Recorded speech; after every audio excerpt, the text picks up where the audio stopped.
नमस्कार, स्वागत है आप सभी को हमारे चैनल पर।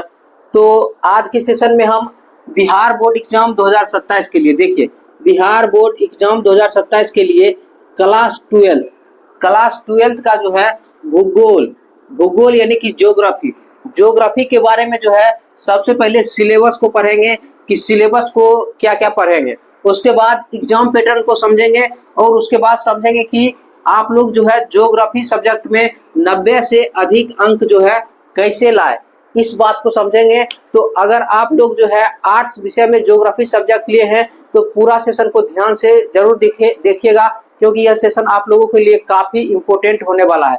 तो पूरा सेशन को समझिए और इन सभी बातों को अगर आप लोग समझ लीजिएगा तो निश्चित रूप से अगर इसके अनुसार तैयारी कीजिएगा तो निश्चित रूप से आप लोग एग्जाम में अच्छे मार्क्स यानी कि 90 से अधिक अंक भी जो है आप लोग ला सकते हैं। इसलिए आप लोग इस सेशन को जो है पूरा ध्यान से जरूर समझिए। तो देखिए, सबसे पहले समझेंगे कि ज्योग्राफी विषय में जो है कितने बुक को पढ़ना है। तो देखिए, ज्योग्राफी में आप लोग को 2 बुक को पढ़ना है, एनसीईआरटी 2 बुक को पढ़ना है। 2 बुक देखिए, एक बुक का नाम है देखिए मानव भूगोल के मूलभूत सिद्धांत, और बुक सेकंड का नाम है देखिए भारत लोक एवं अर्थव्यवस्थाएं। तो 2 बुक में कितने कितने चैप्टर को पढ़ेंगे इस बात को पहले समझेंगे और कौन कौन से चैप्टर को पढ़ेंगे। तो देखिए, बुक जो फर्स्ट है जिसका नाम है देखिए मानव भूगोल के मूलभूत क्षेत्र, इसमें देखिए 10 चैप्टर को पढ़ेंगे, और उसके बाद देखिए बुक सेकंड जिसका नाम है देखिए भारत लोक एवं अर्थव्यवस्थाएं, इसमें 11 चैप्टर को पढ़ेंगे। इस टोटल जो है दोनों बुक मिलाकर जो है 21 चैप्टर को पढ़ेंगे।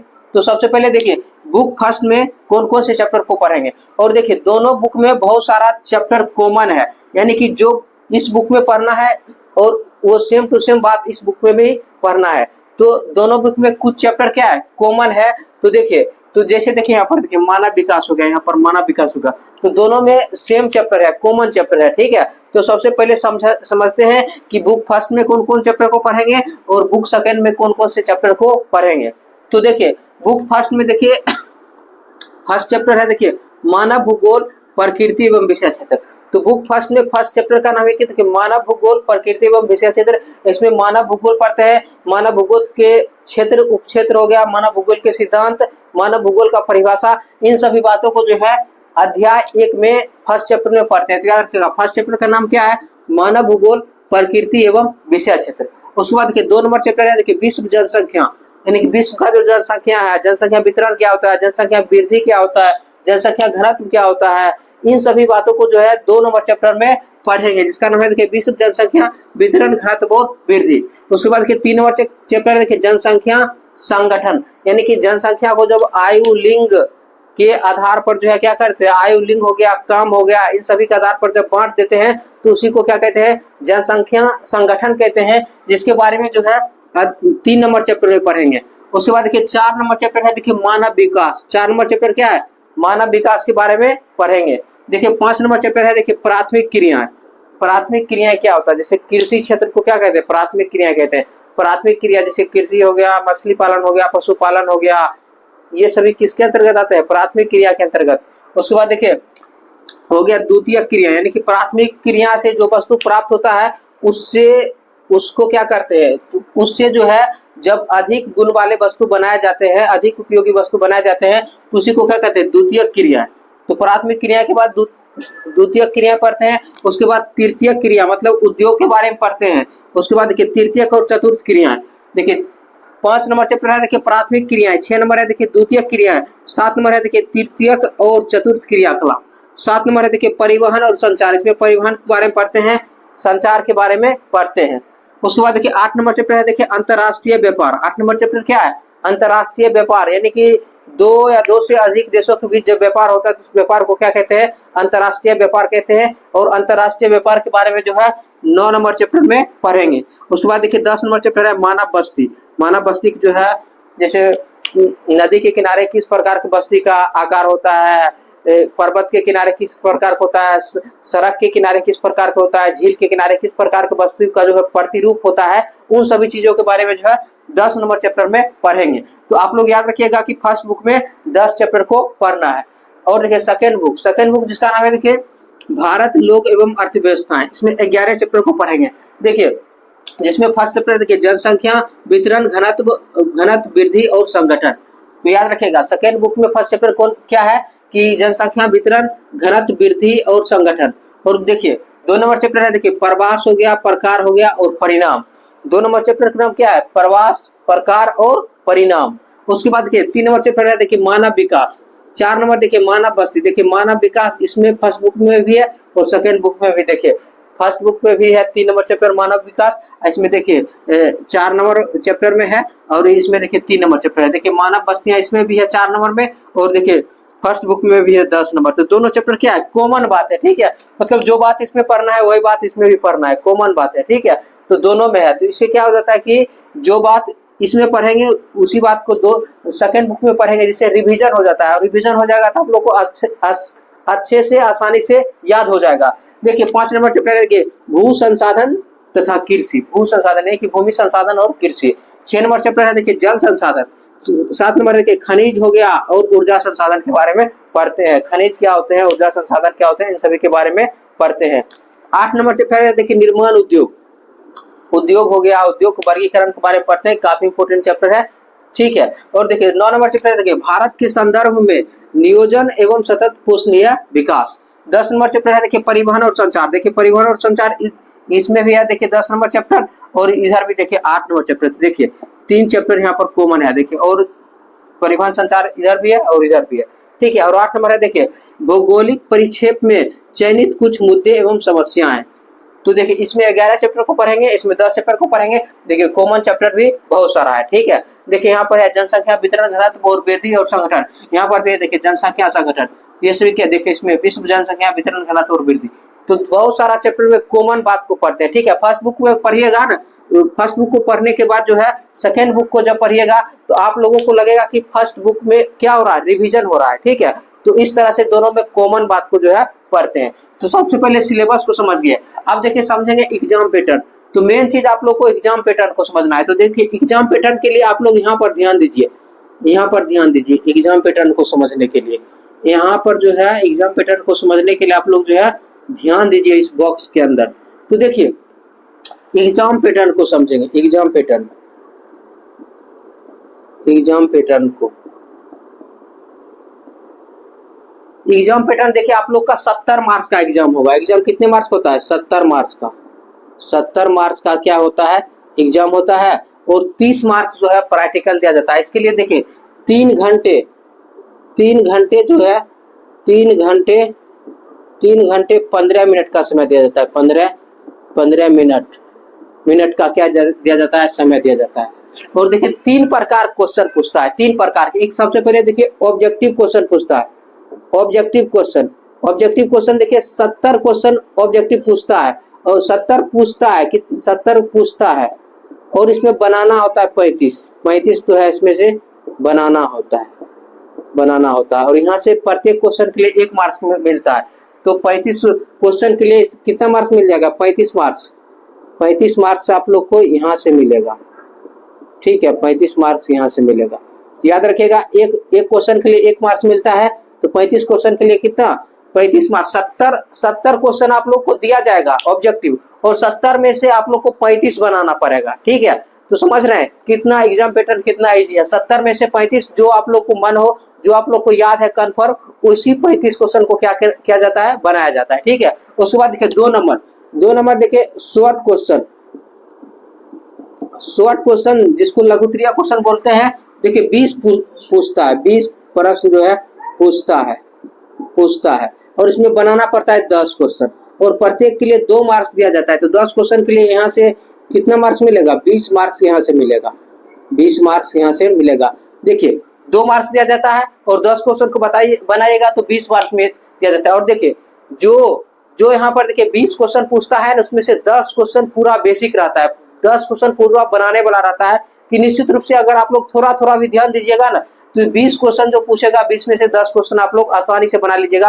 पूरा बेसिक क्वेश्चन रहता है, 20 में से 10 बनाना है और 10 कौन बनाएंगे जो हमको कंफर्म याद है, जो सही से लिख सकते हैं, उसी क्वेश्चन को क्या करेंगे बनाएंगे। तो याद रखिएगा 20 क्वेश्चन शॉर्ट क्वेश्चन पूछता है जिसमें से 10 क्वेश्चन बनाना पड़ता है। एक क्वेश्चन के लिए 2 मार्क्स दिया जाता है, तो 10 क्वेश्चन के लिए 20 मार्क्स यहाँ से मिलता है। उसके बाद 3 नंबर देखिए लॉन्ग क्वेश्चन।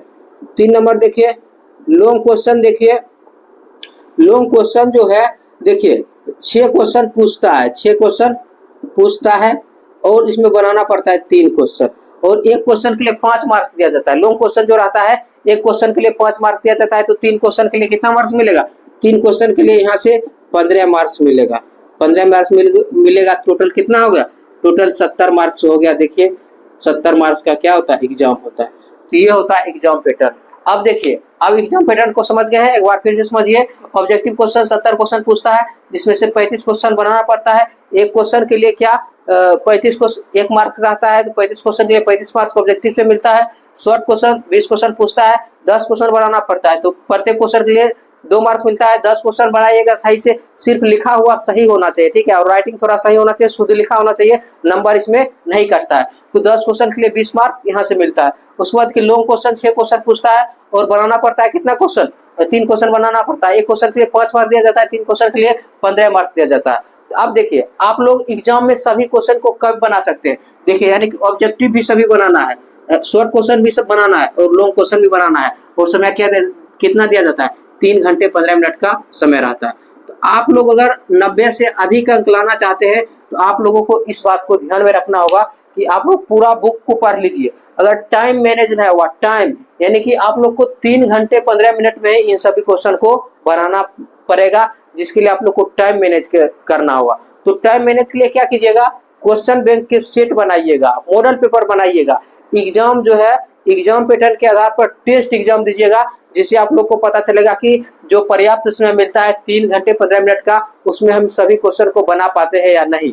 तो इसी टेस्ट को आप लोग अभी से देते जाइएगा, अभी से टेस्ट देते जाइएगा, तो आप लोगों को क्या हो जाएगा? प्रैक्टिस हो जाएगा, और प्रैक्टिस हो जाएगा तो निश्चित रूप से आप लोग जब बनाने के लिए जाइएगा एग्जाम हॉल में, तो पर्याप्त समय में सभी क्वेश्चन आसानी से बना लीजिएगा। अगर टेस्ट नहीं दीजिएगा, नहीं दीजिएगा तो आप लोग के पास टाइम मैनेज नहीं होगा। टाइम मैनेज जब नहीं होता है तो एग्जाम में क्या होता है? क्वेश्चन छूट जाता है, क्योंकि समय नहीं बचता है और क्वेश्चन सभी क्वेश्चन को बना नहीं पाते हैं, जिससे जो क्वेश्चन याद रहता है उसको भी सही से नहीं लिख पाते, जिससे नंबर कट जाता है। इसी नंबर को बचाने के लिए आप लोग को क्वेश्चन बैंक का भी सेट बनाना होगा, मॉडल पेपर को भी पढ़ना होगा। तो हम आप लोग को देखिए, यहाँ पर देखिए क्वेश्चन बैंक, और देखिए क्वेश्चन बैंक सीधा रटा नहीं जाता है, या मॉडल पेपर को सीधा रटना नहीं है, क्योंकि क्वेश्चन बैंक में बहुत सारे ऑब्जेक्टिव क्वेश्चन का आंसर गलत दिया हुआ रहता है, तो उसको आप लोग वेरीफाई करके कंफर्म याद कीजिए। जिसके लिए हम आप लोग को जो है क्वेश्चन बैंक पढ़ने का रूटीन दे दिए है। अगर आप लोग जो है प्ले लिस्ट में जाकर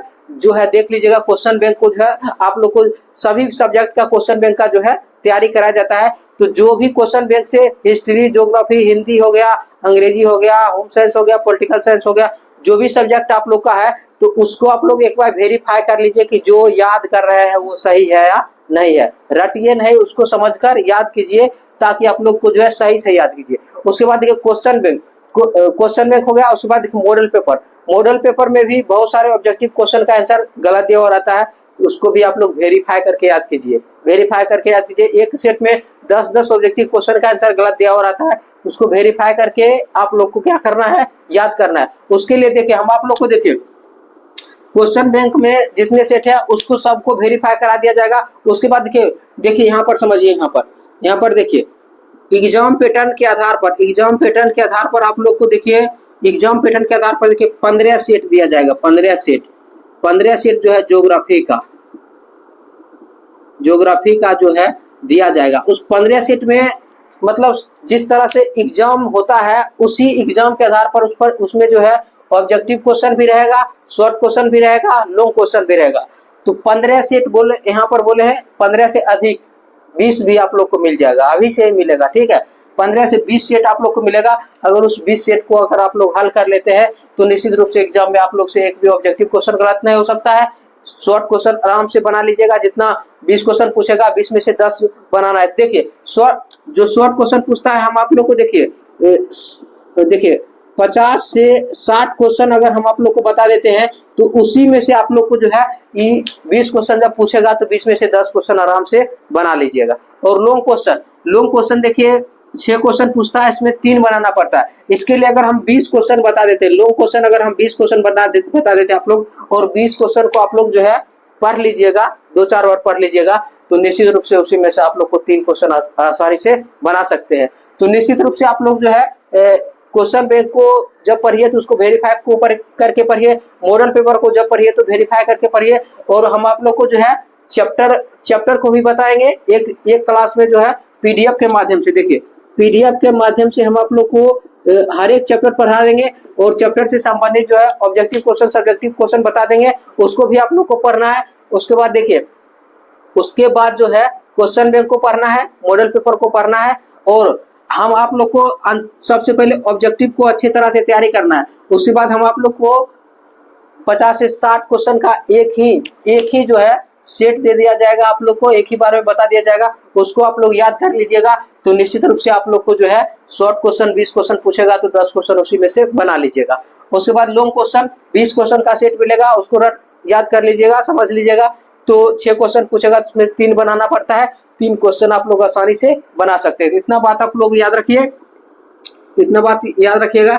निश्चित रूप से आप लोग जो है 15 से 20 सेट मिलेगा और क्वेश्चन बैंक को वेरीफाई करा दिया जाएगा और आप लोग को बुक को भी समाप्त कर दिया जाएगा, क्योंकि बुक को समाप्त करने में देखिए बुक को समाप्त कर दिया जाएगा पीडीएफ के माध्यम से, एक क्लास में एक चैप्टर को खत्म कर दिया जाएगा। इसलिए आप लोग को जो है बुक भी जो है 4 से 5 महीने में क्या हो जाएगा, खत्म हो जाएगा। इस बात को आप लोग याद रखिए।